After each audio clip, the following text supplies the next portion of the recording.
కేంద్ర బడ్జెట్లో తెలంగాణ రాష్ట్రానికి అన్యాయం జరిగిందని అంటున్న కాంగ్రెస్ కు కేంద్ర మంత్రి బండి సంజయ్ కౌంటర్ ఇచ్చారు. తెలంగాణలో అధికారంలోకి వచ్చేందుకు అడ్డగోలు హామీలు ఇచ్చిన కాంగ్రెస్ పార్టీ వాటిని అమలు చేయడం చేతకాక ప్రజల దృష్టిని మరల్చేందుకే కేంద్రంపై ఆరోపణలు చేస్తోందని మండిపడ్డారు.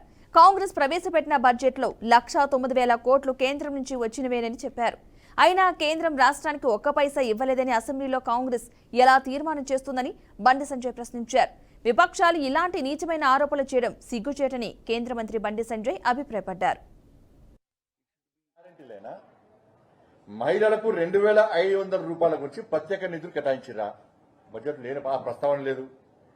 నిరుద్యోగులకు 4,000 రూపాయలు గుర్తిస్తున్నారు, దాని గురించి లేదు. 4,000 రూపాయల ఆసరా పెన్షన్ ఇస్తున్నారు. పాపం ముసలు ఇప్పుడు కూడా ఎదురుస్తున్నారు, కళ్ళు కాయలు కాస్తున్నాయి వాళ్ళకు, దాని గురించి ప్రస్తావన లేదు. మహిళలకు తులం బంగారం, ఆరోగ్య ఇది కూడా భాగమే. మహిళలకు తులం బంగారం ఇస్తున్నారు, బంగారం తగ్గింది, ఇప్పుడు ఇవ్వాలి, వాళ్ళ ధర పెరిగితే పరిశ్రమ వల్ల తులం బంగారం ఇస్తున్నారు, దాని గురించి ప్రస్తావన లేదు. 5 లక్షల రూపాయల విద్యా భరోసా కార్డులు ఇలా ఇస్తున్నారు, దాని బడ్జెట్లో కేటాయింపలేదు.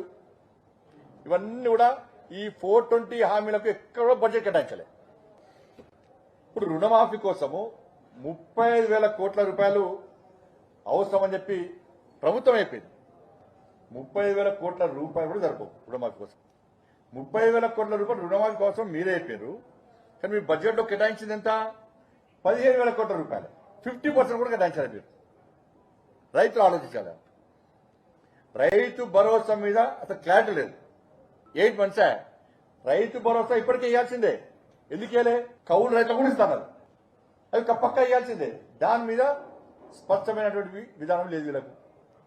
ఇలా ఆటో డ్రైవర్లకు 12,000 రూపాయలు ఆర్థిక సాయం చేస్తున్నారు. దాని గురించి మాట్లాడే ఉచిత బస్సు ప్రయాణాన్ని తప్పకుండా అందరూ మనం స్వాగతిస్తాం, ఇబ్బంది లేదు. దానివల్ల ఆటో డ్రైవర్ నష్టపోతుందని చెప్పి ఆందోళన చేశారు.